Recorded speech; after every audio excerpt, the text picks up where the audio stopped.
আড়াই বছরের ছোট্ট শিশু হাবিবা কয়েকদিন ধরেই ভুগছে জ্বর, সর্দি ও কাশিতে। ফার্মেসি থেকে ওষুধ কিনে খাইয়েছেন বাবা মা, কিন্তু উপকার মেলেনি। হাবিবার শারীরিক অবস্থার অবনতি হলে গত ৩ জুলাই বাংলাদেশ শিশু হাসপাতালে নিয়ে যান ইসরাফিল সাথী দম্পতি। স্মার্ট আইকিউ নামের ওষুধটি মূলত ভিটামিন সাপ্লিমেন্ট। এটি থাইল্যান্ড থেকে আমদানি করা।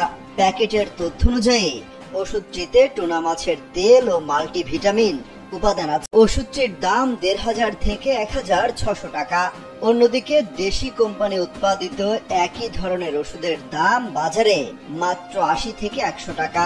এই ধরনের সিরাপ ১৫ দিন ধরে দুবেলা করে খাওয়াতে কমপক্ষে ৩টি ফাইল প্রয়োজন, যার দাম পড়বে ৪৫০০ টাকা।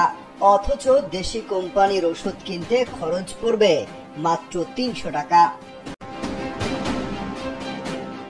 ১ জুলাই থেকে ৩ জুলাই শিশু হাসপাতালের বহির্বিভাগের সামনে অবস্থান করে দেখা যায়, শিশুরা যে ধরনের অসুস্থতা নিয়েই আসুক না কেন, সবার ব্যবস্থাপত্রেই এই ধরনের একটি বিদেশি দামি ওষুধের নাম ঢালাও ভাবে লিখে দিচ্ছেন চিকিৎসক।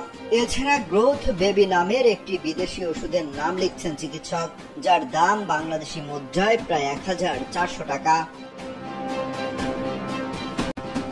পরিচয় প্রকাশে অনিচ্ছুক একাধিক শিশু বিশেষজ্ঞ কালবেলাকে জানান, কিছু অসাধু চিকিৎসক বিদেশ থেকে বৈধ অবৈধ পথে আনা ভিটামিন ও ফুড সাপ্লিমেন্ট কোম্পানির প্রলোভনে পড়ে সব শিশুর ব্যবস্থাপত্রে প্রয়োজনে অপ্রয়োজনে এই ধরনের ওষুধ লিখছেন।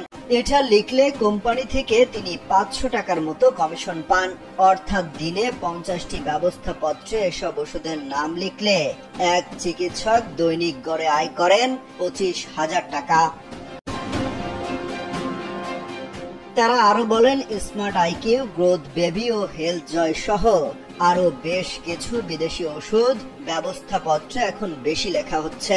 নীতিহীন চিকিৎসক এবং অসাধু ব্যবসায়ী চক্রের লোভের কারণে আর্থিকভাবে ক্ষতিগ্রস্ত হচ্ছে অসংখ্য শিশুর পরিবার। আইনি জটিলতা না থাকলেও একই মানের কম মূল্যের দেশি ওষুধ থাকার পরেও উচ্চ মূল্যের এসব ওষুধ লেখাকে অনৈতিক বলছেন বিশেষজ্ঞরা।